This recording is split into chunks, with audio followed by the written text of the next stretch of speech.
Hello, friends. Welcome to the Your Project Shepherd podcast. I'm your host, Curtis Lawson, and we are here to teach that every successful construction project has 4 components demonstrated by the simple drawing of a house. The foundation is proper planning. The left wall is your team, the right wall is communication, and the roof is proper execution. Have all 4 of these components in place and your project will succeed. We're here to help professionals and homeowners alike make the best decisions about designing, planning, and building custom homes. If you'd like more information about how Shepherd can help you with your project or business, visit us at yourprojectshepherd.com. And now, here's today's episode.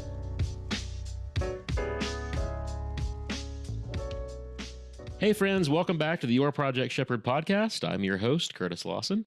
And today I am joined once again by my friend Dan Bawden with Legal Eagle Contractors. Dan, thank you so much for coming back on the show. Sure. Pleasure to be here again. So today, Dan and I are going to talk about some terms that consumers I know hear thrown around quite a bit when they're talking to contractors, and that's an estimate, a quote, and a bid. We're going to talk about the differences, like what those terms mean. And I actually got this idea from Dan's website. He's written a bunch of really good articles that are on his website if you want to go check those out. And I know some of those have been in some magazines and newspapers as well. He puts out a lot of great content. So thank you. I got this idea from your website. One day I was just cruising your website and I saw this topic and I was like, we should talk about this. We've both gotten calls from prospective customers saying, hey, can I get a quote for blank? Can I get a bid for blank? Can you give me an estimate to do X, right? So many contractors and homeowners, I think, use these terms kind of interchangeably, but those terms are not interchangeable, right? Well, I mean, they're used that way, but they really have different meanings. Yeah, homeowners don't distinguish between them that much, but there are differences and there are legal consequences as well for us as the contractor builder on which term you're using. So we'll get into all that. So let's just kind of start off with kind of defining these terms as we see it. So the first one I wanted to throw out there was estimate. What's your definition of estimate? Yeah, an estimate is a rough, informal, initial look at what the project might cost for the purpose of your clients getting an idea of budget and feasibility. This is not a detailed exercise for the contractor. And in fact, for us, it's a way of kind of pre-qualifying people to see if they have any clue about the cost feasibility of what they want to do. Because often there's a misalignment. People want the Taj Mahal, but they want to pay for something a lot less than that. So it's a way of aligning reality costs with what the owner's expectations and desires are. So you are not going to be doing in an estimate, typically you're not doing any plans, not writing specifications. Maybe you go take a look at it or talk to them at length on the phone first during your pre-qualification conversation and give some initial comments there before you go out. So actually there's a step before estimate, which is that initial pre-qualification call where we should all be talking about budget and finding out if it's worth going out to look at. Or if they tell you that you're the 7th contractor they've called, they'd love to get another bid from you. Or they filed suit against the last 3 contractors who came out, so they'd like you to be the 4th one. Things like that. So these are all ways of kind of easing into the process in the dance between the contractor and the homeowner. Mm-hmm. But it's the least formal and the most sort of explorative stage of doing this stuff. And it's mainly to find out what's possible. They may have unrealistic expectations about scope too. They may want to build a 4th story on a townhouse that and ain't going to work on. So to me, an estimate's kind of like if you go out to meet with somebody at their house and you start talking about different possibilities, like we could do your kitchen for $50,000 to $70,000. We could probably spend $15,000 on your living room. That's kind of an estimate, right? You're just kind of giving some general numbers that we think it's going to take to accomplish some different scopes. Right. So it is. And what you're doing is giving some ranges too, often in that scenario. Yeah. Or you can do your kitchen light, medium, or full bore. Let's talk about what those each typically include and what those cost. And then you ask, which one of those are you, A, B, or C? And if they thought they were going to be C, or they get something glorious, but their budget is A, it's really important for both parties to understand that, learn that at the very beginning of the process. I think a lot of, we'll call them shady contractors, might kind of give a low estimate, get somebody locked in, and then start hitting them with some change orders later on. Unfortunately, that's super common, and it's a blight on our occupation's reputation, because the good companies like yours don't do that. We speak the truth to people as honestly as we can about what they want to do. But yeah, the more fly-by-nighty people will often underbid it, exactly as you say, on purpose. They'll do demo and then they'll start saying, "Oh, I didn't have this in the estimate. Well, I didn't know there were wires in the wall. Well, I didn't know there were pipes in the wall. That's going to be extra, extra, extra." And it ends up being a horrible chain of change orders written, if they're lucky. Usually these people don't even do written change orders. Right. Maybe in a series of texts at best. And it's really a horrible experience for the homeowner. I do expert witness work in construction disputes, so I'm very involved in contractors getting crossways with their homeowners doing bad things, and vice versa, by the way. Sometimes the homeowners are crazy. Absolutely. And they do bad things for sure. Absolutely. So I get to see how these techniques are employed by the guys who don't have good business practices, or worse, they're actually unethical, and they do it on purpose. Yeah, I've seen also in doing expert witness work and owner's rep work that I do, I've seen people's contracts on numerous occasions. Yep. And I've seen a piece of paper that has the word estimate at the top of it that is signed as a contract. Yes. With no details, no specifications, no allowances, no payment plan, no warranty. So to that contractor and that homeowner, that estimate was actually not just an estimate to them. That was what it is, right? Yeah. To be legally binding, a contract requires that an offer of some kind is made. Doesn't have to be written even. And that there's an acceptance of that offer and some consideration, some money paid. So all three of the estimate, bid, quote, proposal kind of things that we're talking about all require that those contractual elements be met to have a valid contract. But our projects are complicated transactions. And they have a lot of moving parts, and they always change order and add stuff as we go along. And if you don't keep up with that, if you have to be a good business person to keep up with that, it can end up easily with a dispute, and the parties not trusting each other, and you get into what I've seen and call the death spiral, where the contractor's trying to make it good and fix things, and it just makes it worse, and the homeowner gets madder. So more things go wrong, and it just gets worse and worse until they can't stand each other. Yeah. So a well-written contract is really a key thing for homeowners to look for and for contractors to provide. Yeah. So my last episode, we had Kenneth Stevens, who's a construction attorney, on, and we talked about what are some of the most common reasons that homeowners and builders fight. Yeah. And, one of the big things that we talked about was just a lack of clarity, a lack of defined expectations, defined specifications on what's included and what's not included. It can't be just a one-page, kitchen remodel estimate, $70,000, period. The ones of those I've seen have been a purposeful technique by the contractor so that he's not promising anything. It's so easy to say, no, I didn't include that, when you didn't really include any specifics at all. Yeah. So they do it as a kind of a sneaky protection for themselves, but it never ends. They can go back and say, it says estimate right here. That I wasn't sure what it cost. It says estimate. You can't hold me to that. Yeah. From a legal standpoint, we're going to talk about the different layers of the types of contracts that are typically involved in our industry. But for the contractor, calling it an estimate is really the most safe thing for you. If you get into a dispute with a homeowner later, let's say you've got a $500,000 room addition, and during the course of the work, the homeowner adds 25 change orders. We want, while you're here, you've heard that before? Mm-hmm. While you're here, we also want X, Y, and Z.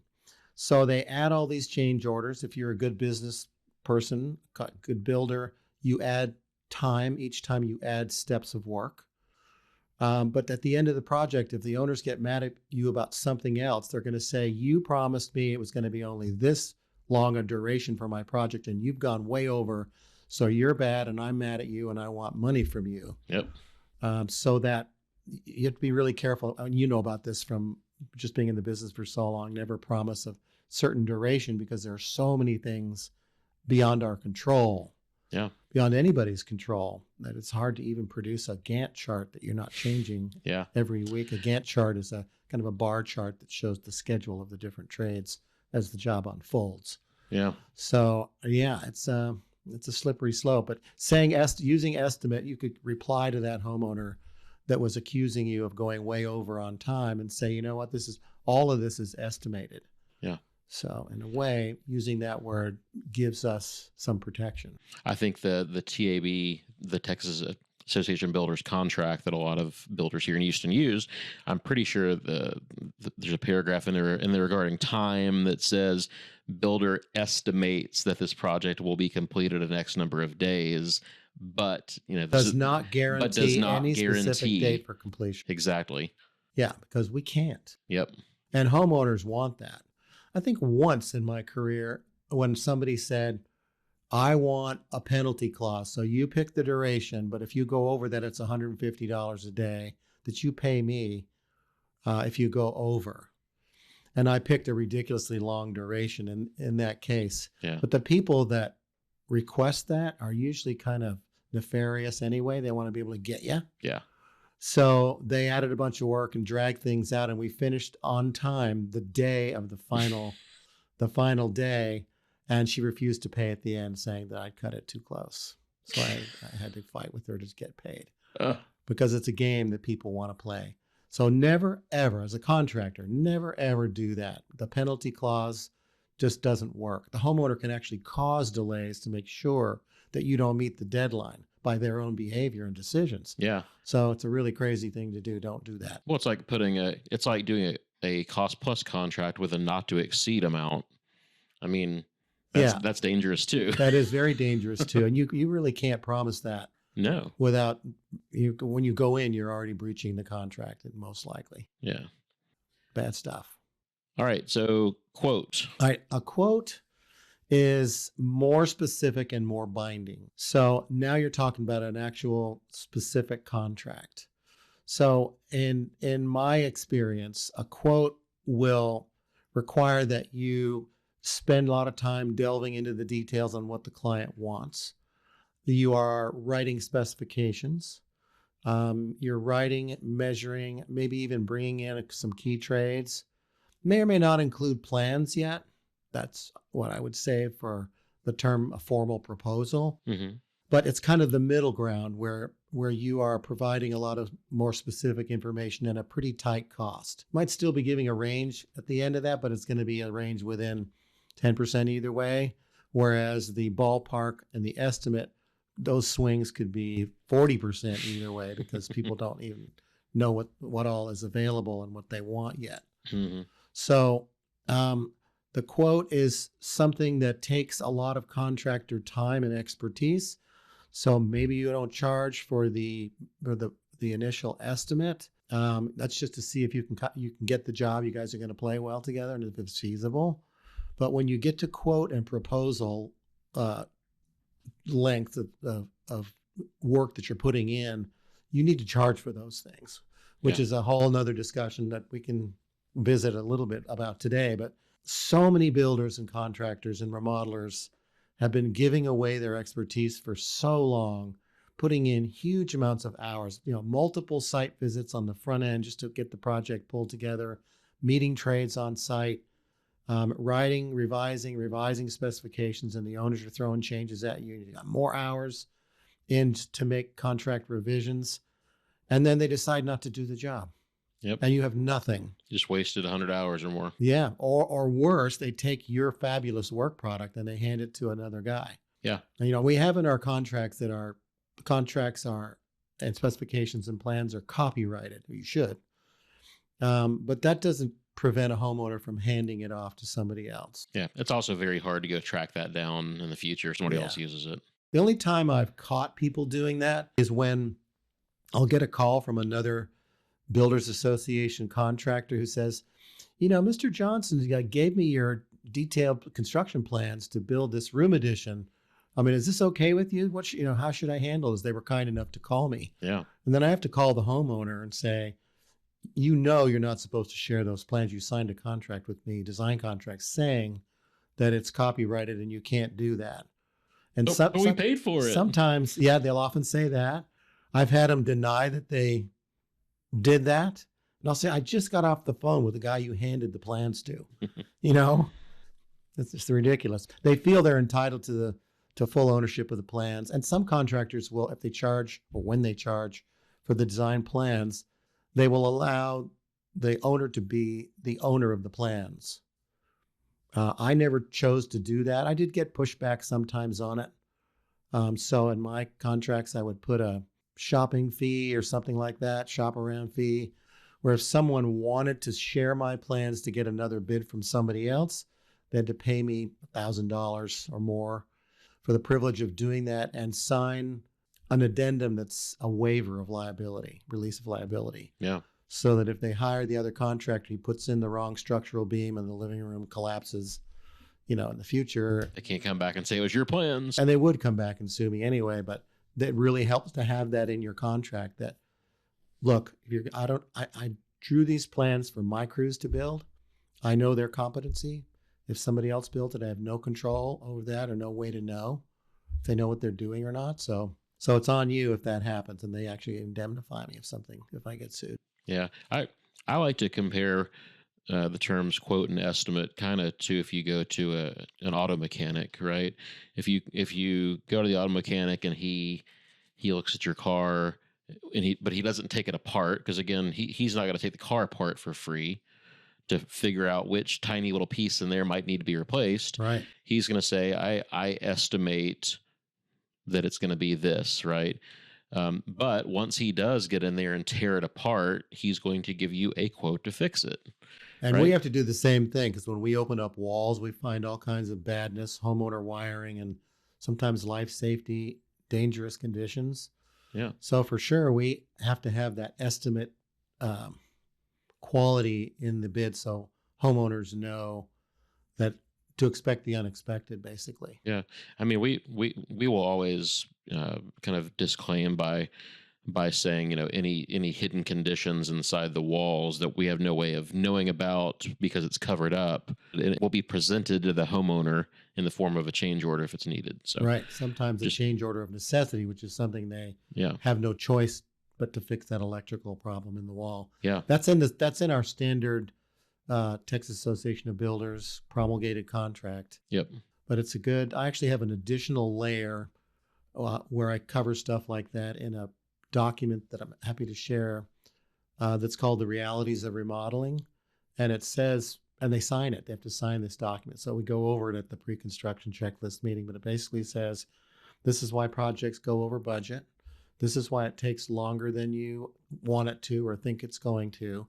And they end up seeing, they end up understanding the things that are beyond our control, and that they're actually listed in there. These are all the things that could go crazy: weather, hurricanes, acts of God, but also just things that are unique to their house, perhaps from the original or subsequent construction, can really be a surprise when you're doing remodeling. And that's something that's unique to the remodeling business as opposed to new construction.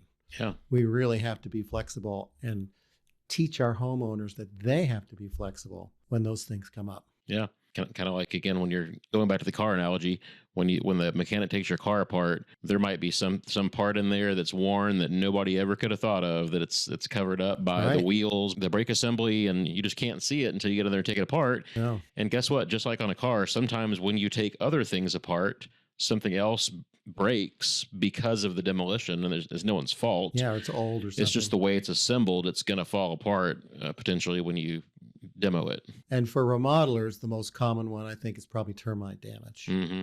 where you take off sheetrock and you see that the top plates on the wall are just gone, or some of the ceiling joists are just gone. And Yeah. you wonder how the house was held up sometimes because of the extent. Or some really sketchy wiring that someone did years ago that they just covered it up. See that too.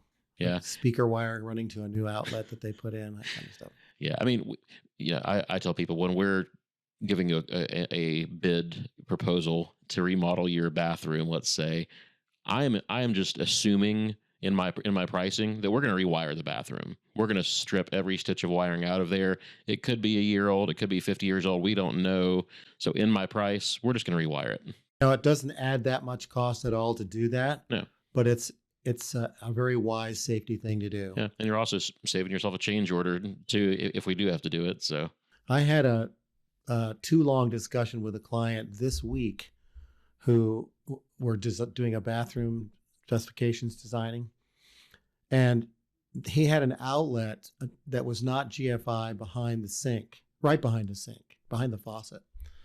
And I said, we really need to move that to center between the sinks and put a GFI there. He said, well, can I just leave it there? And I said, well, it's not a good idea because of location and what it was. He said, well, I just want you to put a GFI in where that one's located. And there was a GFI on the other side of the room. And I said, we're changing that one too, because these things go bad. And he's like, nope, it's fine. I don't want to change it. I said, look, it's like $20 to change that out for the device. And it could burn your house down or not. So let's do that, okay? Sometimes we really have to press our clients to accept those additional steps that come up. I'll just say we just won't do it. Like, I'm not going to leave that receptacle behind the sink. Yeah. Find somebody else who will, but I'm not going to do it. If it comes to that, because it could come back on you in spades. Yeah. Wow. All right. So next term is bid. What's a bid, and or what makes a bid different than a quote or an estimate? I think a bid is probably it's about the same as a quote. In my mind, maybe it's quote light. So maybe you are providing some initial specifications and pricing for those specifications, but you're still leaving things kind of loose. Again, those two could be interchangeable in my way of thinking, and not as formal as a proposal. Yeah, I think more contractors use the term bid more in conjunction with a proposal. It's like, this is our bid to do your work. I've always kind of thought of it as one step closer to a contract than the others. Interesting. Well, it just shows you that there's no set definitions for these. As long as the homeowner is clear on the degree of certainty that you are giving them, that's the key thing, more important than what's on the top of the page. So under your definition, it would be closer to a proposal, which is the most comprehensive way that you would present a contract. Mm-hmm. So proposal, bid, you are going to have architectural plans with engineering, construction drawings that have the engineering, detailed specifications, a payment plan, so that everyone's clear on how payment's going to flow during the course of the work. And on big commercial jobs, they always call it proposal. Yeah. So I think of that as being something you use certainly on larger, more complex projects for sure. And again, it's another one you need to charge for. Absolutely. Yeah. Some contractors will charge and then they'll give the money back if they get the job. Don't do that. You're being paid for your time. Exactly. On the front end. I always thought that was a really silly thing for a contractor to do. I mean, do you ask your CPA or your attorney to credit back the first 10 hours they spent on it if you move forward? No. No. No. I mean, I suppose you could add and pad your price so that you give it back to them, but then really you build it back into your estimate and they don't know. I think that's what most contractors do, because it appears they're throwing the homeowner a bone. Yeah, it helps solidify trust, and I don't know. I think most people can sniff that out, though. And I don't have any problem explaining to people why it's worth it to pay something to have a skilled pro pull the project together properly on paper to begin with. If you got good good karma and good paperwork going in at the beginning, that's going to continue.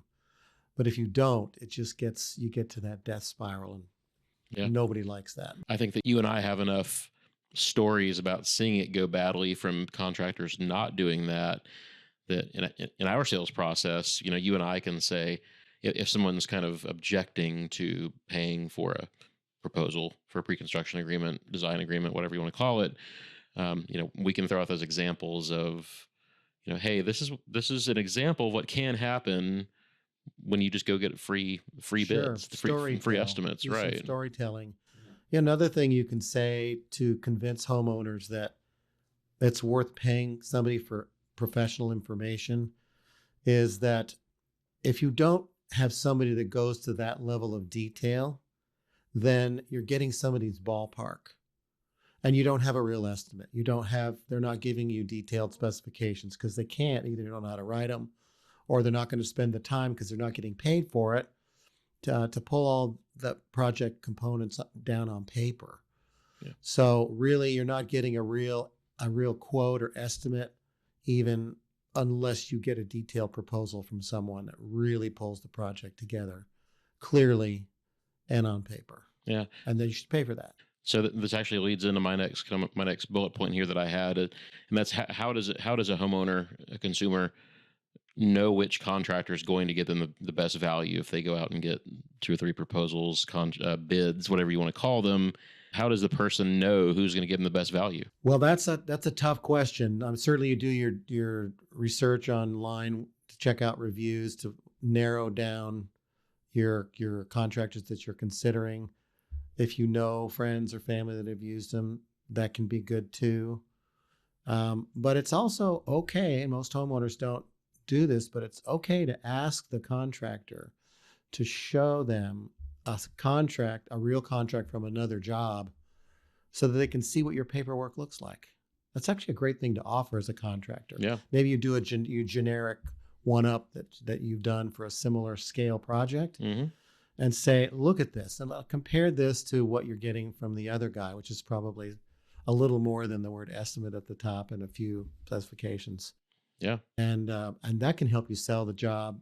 And then if they're really a pro or not by the paperwork that they develop at the beginning of the project. Yeah. We have a sample contract that we have in our presentation packet that we can show someone and say, this is what you expect to get from us when we're finished with this. Very powerful example. Yeah, that's a good way for homeowners, if they don't see that, should ask for that. Yeah. And also ask to go on site on a project that's ongoing. Yeah. See what our guys look like. Are they toothless and scary, and their beer cans all over the job site? Which you do see sometimes on the lower end contractors. Or do they look? Is the job site well organized and supervised, and does it look like a professional deal? Yeah. The other thing that I wanted to touch on is that when preparing, whether it's kind of a bid or a final proposal, a good contractor is going to give you allowances as placeholders for things that are not defined yet. So if you want to do a deck when you're doing that room addition, but you haven't specified the deck material or the exact size of it or whatever, or when you're doing your bathroom and you haven't picked your faucets out yet and you haven't picked your bathtub out, or countertops, a good contractor is going to give you reasonable allowances to cover those items, and you should look at those numbers and see if they make sense. Yeah. I am consulting on a project, I don't know, $3 million house over here by Rice University. And the builder, of course, I get called in after it's kind of gone to hell. But the builder had given them a $30,000 cabinet allowance on a $3 million modern home. Oh my gosh. And they didn't know any better. They didn't question it back when they signed the contract, but and guess what the prices were when it came time to more than $5 times, $180,000. Yeah. The builder budgeted Chinese import particle board cabinets and they wanted walnut cabinets. That's a very common complaint, both in remodeling and new construction, is lowballing on the allowances, because people really don't know what you can get for $4 a square foot tile. And sometimes I've seen $1 a square foot for tile material, which is like, that's just dishonest to do something like that. And if the situation gets bad enough to be litigated, those unreasonably low allowances will backfire on the contractor and builder, because they'll get an expert on the other side that says that's completely unreasonable. It's deceptive. And they really cheated them. It's deceptive. Exactly.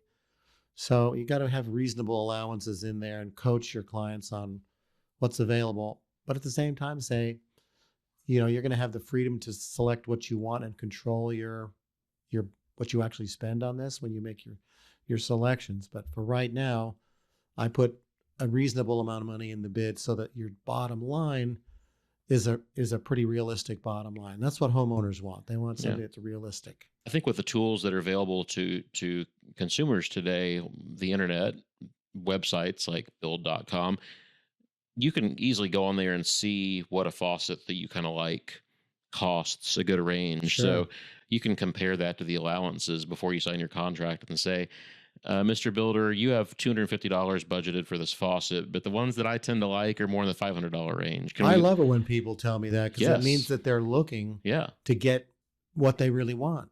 Yeah. And then you don't have an argument later that you lowball the allowance compared to their taste. Yeah.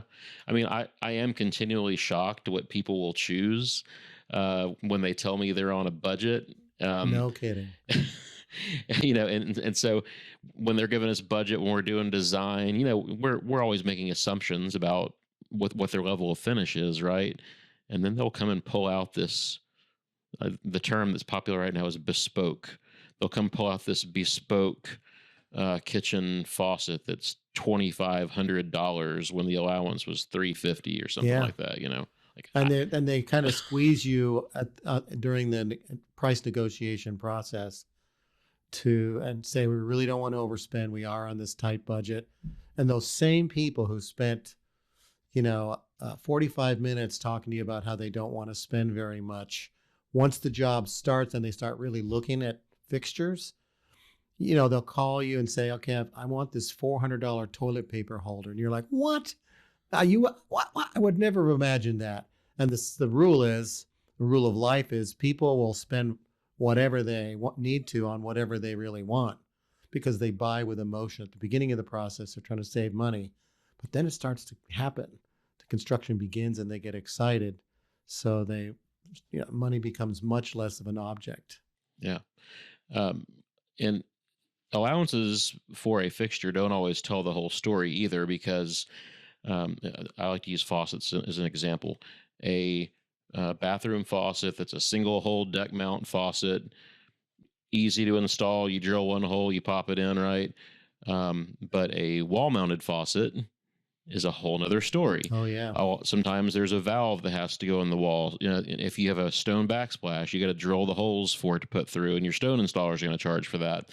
And it's going to probably be a higher backsplash. So people don't understand that when there's an allowance, that allowance also kind of has to have some specificity to it. Some assumptions. That this allowance is based on a deck mount faucet. If you do go to a wall mount faucet, great, but understand that you're also going to incur extra plumbing charges, extra countertop charges, yada, yada, Costs me more, so it's going to cost you more, Mr. Homeowner. Exactly. Yeah. In fact, I used this example the other day when Kenneth was here on the last episode, but I've taught this class before to contractors, and I've said, all right, let's do an exercise. Close your eyes, and I want you to imagine a 3-foot by 5-foot powder bath. Write a specification for a powder bath. What's in that powder bath in your mind, right? And some people will just say, install cabinet, install countertop, install faucet, install toilet, right? All right, well, what kind of faucet, what kind of countertop, what kind of sink, under mount, top mount, what kind of flooring, what kind of Is the faucet wall mount? Is there wallpaper? Is the cabinet particle board? Is the cabinet solid walnut or some kind of grain matched exotic wood? I mean, it's huge swing in cost between those. That powder bath can be $3,000 or $30,000. And if you're, as the contractor, if you're not specific on what it is that you're telling people it's going to be, your assumption might be $3,000 as a contractor because you're trying to keep the budget under control. But the client has this Italian hand-painted wallpaper in their mind. Yeah. It helps so much and sometimes we have to force our clients to do this, but to have our clients house images to an idea book for the different rooms of stuff that they like and write the description, write some details on what I like in this picture is that really cool countertop, but I hate the cabinet. And things like that, so that at least we have some idea of what's in their heads to try to avoid that mismatch. Yeah. But again, even doing that, if you're not specific in your contract, there's so much room for interpretation. Well, you didn't say I couldn't do that. Yeah. You didn't tell me it was going to be extra to do that. That's a common source of friction. How am I supposed to know? Different expectations, and homeowners, especially high-end homeowners, the sky's the limit on how much ridiculous amounts they'll spend on things that you could never have anticipated. Especially when their sister's an interior designer. Especially then. Yes. Oh, man. Yeah. The last thing I wanted to touch on is developing cost estimates and these terms and how they relate to the different types of contracts. And I think you mentioned that a minute ago. So a cost plus contract, some people call it like a time and materials contract. Yes. Time and materials, cost plus, whatever you want to call it, it presents its own set of pitfalls, I think, for contractors. Yes. I've seen tons of conflict with cost plus contracts. Much more litigation with cost plus. There's usually a document included in there called an estimated schedule of construction costs, where at the beginning you need to present the homeowner with, hey, this is my estimated budget for this project. Yes. Right. But how do you handle when those line items vary? When that framing goes from $80,000 to $120,000, how is that handled? When again, going back to how it relates to allowances, what happens when you made that schedule of estimated costs based on a certain type of fixture, and then they pick something else, and now all the labor costs have gone up. So can you touch on that real quick? Well, that's definitely a problem. With cost plus, you have to keep track of everything very closely. And a lot of times the contractor just doesn't have the bandwidth to keep up with the paperwork. So what can happen is the homeowner will ask for something that pushes that line item way, way over, and they'll do an oral agreement. Yeah, I can do that. But the contractor doesn't paper it and put in his next spreadsheet, you change this from this to 10 times this. And later on, the homeowner will say, well, I didn't agree to that. I didn't know it was going to go that much over. I didn't know. And it can be a real problem. So I think cost plus just has so many little points for potential argument and disagreement that I totally agree. I've never done it, and I know people that do it very successfully, but it's not my cup of tea, and legally I wouldn't recommend it. We traditionally have not done them. We have two going on right now, which have not been the most fun. They've gone pretty well, but the burden of paperwork is very high on those. Yeah. If you get it, I'm doing a couple of cases right now where they were cost plus by the builder, but they didn't keep receipts. Mm-hmm. So, you really have to document the heck out of everything. Yeah. And your paperwork organization has to be excellent. So if you're really not that good at that stuff, it's another reason not to do cost plus. Yeah. Thank God I've got two great ladies sitting down at the front desk who every piece of paper that comes in gets scanned and attached to the accounting software, and otherwise it would be just impossible to keep up with, in my opinion. I couldn't do it. Our line of work just has a ton of little transactions in it on every single job. And it's hard to keep up with that, especially for smaller remodelers, smaller companies. It's tough.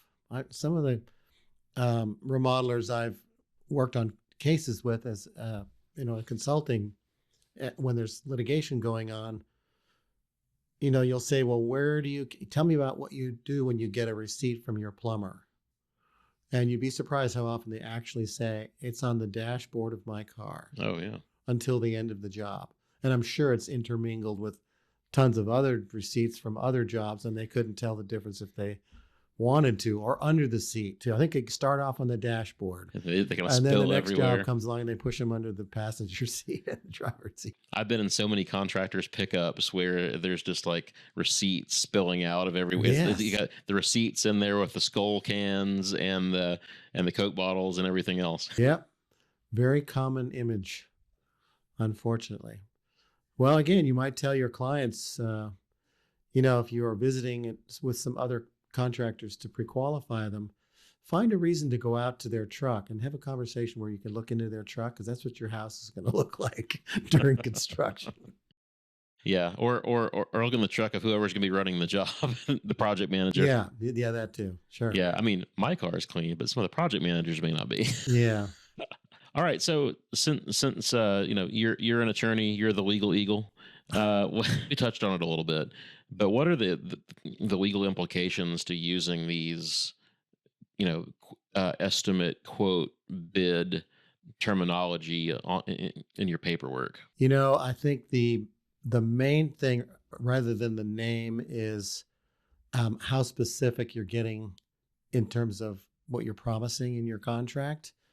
But like we said at the beginning of this discussion, if you do use the word estimate, it gives you some wiggle room that all aspects of the project are estimated, which would also include the time it takes and a variety of other things. It's sort of a heads up that there are lots of things about this transaction that are beyond your control or my control. So this whole thing is just one big old estimate. You know what I mean? Yeah. That sounds silly, but yeah. That's actually, if it went to court, it could be played that way and it would help you. So if you're giving advice to a homeowner in that regard, what would you say? If I was giving advice to a homeowner, I'd say, you need to get a signed specific contract. And if it's a medium project, maybe pick one of those middle of the road, like the quote one. If it's a big project that's maybe north of $200,000, you can ask that it say proposal or formal proposal at the top. So it means that the builder really means it and he's included everything he can think of.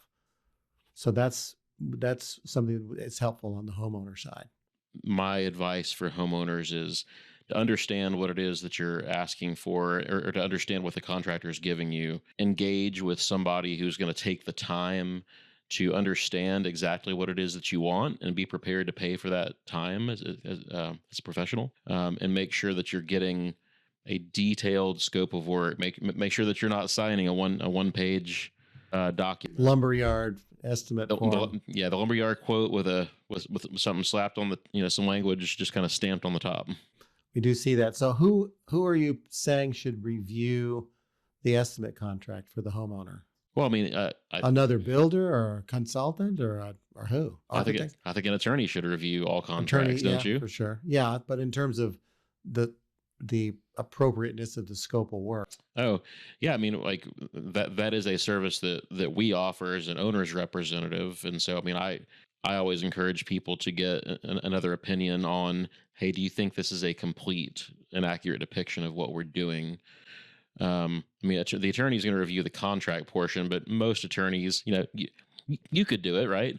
But most attorneys aren't going to be able to look at your scope of work and say whether or not that's appropriate or not. They don't even want to weigh in on that. So maybe both. Have an attorney look over it for all the legal contractual aspects, especially things like warranty and payment terms and duration and things like that. But at the end of the day, you, the homeowner, are the one who's been in the meetings with the builder, who's having the conversations. And so don't just blindly sign the contract, like take the time and actually make sure that what's on there is lining up with the discussions that you've had, and that you're not just assuming that, I told him that, I'm sure he remembers it. See, that's another challenge for all of us in this process. We spend a lot of time as contractors and builders walking around the home with our client, especially on the remodeling side, I guess, discussing possibilities. And people will mention things that maybe you didn't write down because they're talking so fast and moving you from room to room so fast that you just can't possibly catch everything. And you're right. Later on, they'll say, remember walking around, you promised this. And so, in your scope of work, I think it probably says this in the TAB contract, the promise that you're making about the scope of work is limited to what is actually written into the specifications. Mm-hmm. And I go a little further. At the bottom of my specifications, I have a line that says, this is what I've bid the project off of. This is what I used for calculation. So if it's not on here, I have $0 in the bid for it. There's something I missed, happy to add it. But if it's not in here, I haven't priced it. It's not included. Yep. And that saved me a few times. When somebody did that, they said, you said you were going to do X. Yeah. But so many facets to this. It's hard to record it all. In our specifications document, right at the top, the very first paragraph, and kind of our general conditions, I have something to the effect of, I don't remember the exact language, but something to the effect of, if an item is not specifically listed in these specifications, do not assume it is included. In fact, assume it is not included. Yeah. Good. That's good. And so I've had quite a few clients who, because it's one of the first things that you read on the specs document. And I've had people stop and say, wow, I think I should read this in detail, shouldn't I? I'm like, yes, you should. Yeah, and they should. Yeah. So again, advice for homeowners, you're the one who's been having the conversations. Double check that paperwork, make sure it lines up with what your expectations are during the project. If you're communicating with your project manager, builder during the project on a walkthrough, kind of also don't assume that he's remembering every single thing that you're telling him. Recap it in an email, or Yes. We use a project management software. We ask all our clients to send all their communication through the software. Yeah, me too. In fact, we tell them, hey, if that comment's not in the software, the conversation never happened. So if you have a kind of a face-to-face conversation, either you or the project manager should just take a few minutes and document that conversation. Definitely. Say, hey, memorialize it in writing in the software. I met Joe, homeowner, on site today. We talked about X. And that way, 6 months from now, when he said, hey, well, we talked about doing that, and don't you remember? To put another switch over there, you don't remember that? Never happened. It's a good way to do it. Well, that's good clarity for the homeowner and the contractor as well. Yeah. Unfortunately, I have a meeting after this podcast recording with a homeowner with this exact scenario. He had a conversation on the job site with my project manager, and this is a new construction, 9-10 months ago. Yeah. And neither one of them wrote it down. And he sent an email today and said, I told you I wanted X. And I said, I searched our project management software. I did a keyword search for that item, and I couldn't find that anywhere. Did you document that? Yeah, show me your documentation. But so anyway, we're having a come to Jesus meeting this afternoon about why isn't that installed in my house? Well, you've got it covered in your contract. If it's not there, it didn't happen. Exactly. But it's still a painful conversation to have. So, I jumped on my project manager about, why didn't you document that? And I also pointed out to the homeowner, we told you that you needed to communicate through our software. So, but it doesn't make it any easier. You still have to address the problem. No, and sometimes for the sake of, keeping the relationship healthy, you'll have to do it and split the cost or something if it's really going to cause more damage than it's worth. Yeah, I mean, essentially what I told him was, hey, you would have paid X if we had done it back then. So I'm just going to charge you X now, and I'll absorb the cost to make the couple of tweaks to the drywall or whatever that have to be made to do it now. So you're not going to pay any more than you would have paid 10 months ago. Mm-hmm. This is more of an inconvenience. This brings up another item that homeowners need to walk the construction more carefully, looking around more carefully too. So I've had clients that waited until we were texturing sheetrock on ceilings to tell me they didn't like the way the can lights were arranged. Mm-hmm. Well, that's a pretty easy thing to fix when the ceiling's open, but it's not when you've got drywall, tape floated, and you're texturing. It's expensive to go back and demo all that out and redo it. Yeah. So some guys have a contract clause that says each time you pay me a draw, you are ratifying the work that's been done up to that point. Yep. In other words, your responsibility to look at it and you're giving it a check mark and saying, I approve that work. So if those sheetrock has to be taken off later because you don't like the can lights locations, then that's fine, but it's going to be a change order. Yeah. And sometimes you'd have to, well, if you take the sheetrock off and you remember that, or you see that the can lights were a little out of alignment because of framing and ductwork and pipes and stuff that you had to work around. And homeowners definitely forget that, which is another good reason for the contractor to take a lot of pictures, and the homeowner too. Mm-hmm.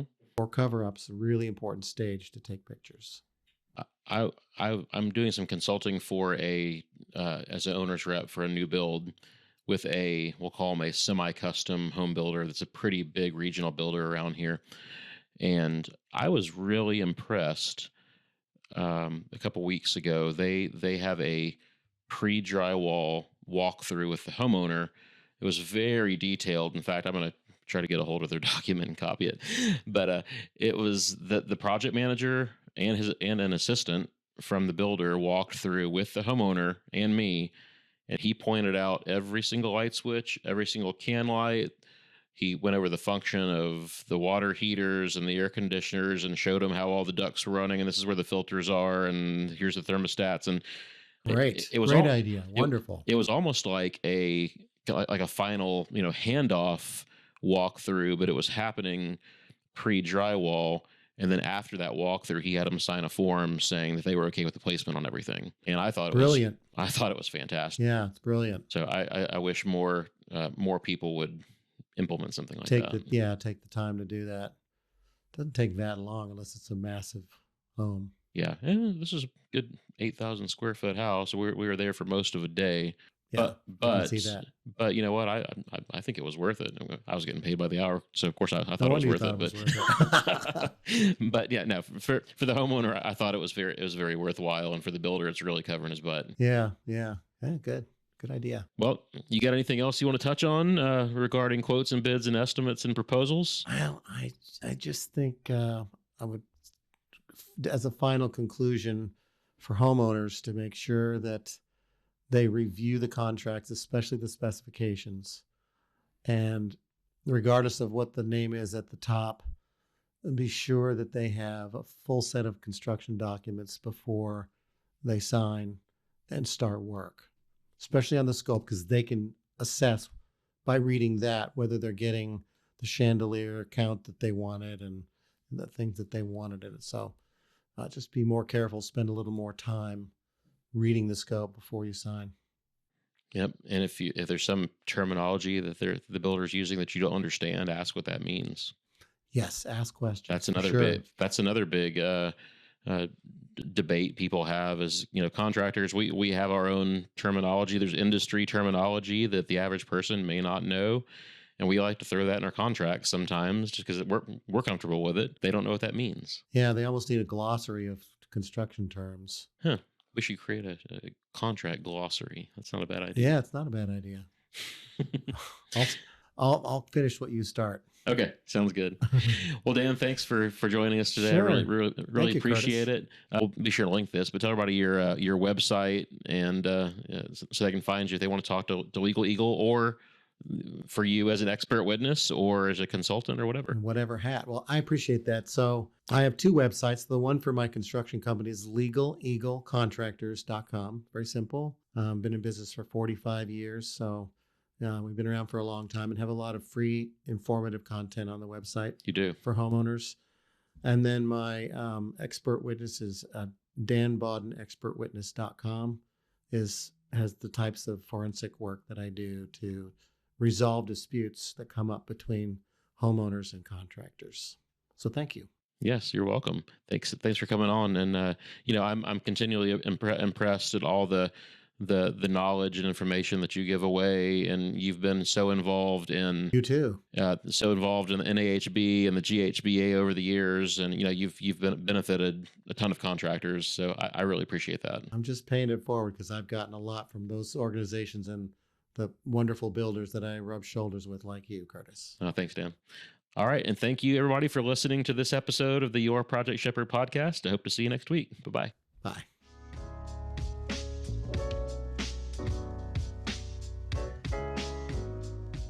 If you found us helpful and enjoyed listening, please support us by liking and subscribing here on your podcast platform, and also join us on our YouTube channel. We want to continue to bring you high-quality content and expert guests, and your support truly helps us to continue this journey. If you have any questions for me or my guests, or any feedback for us, you can email us at podcast@yourprojectshepherd.com. Thanks again.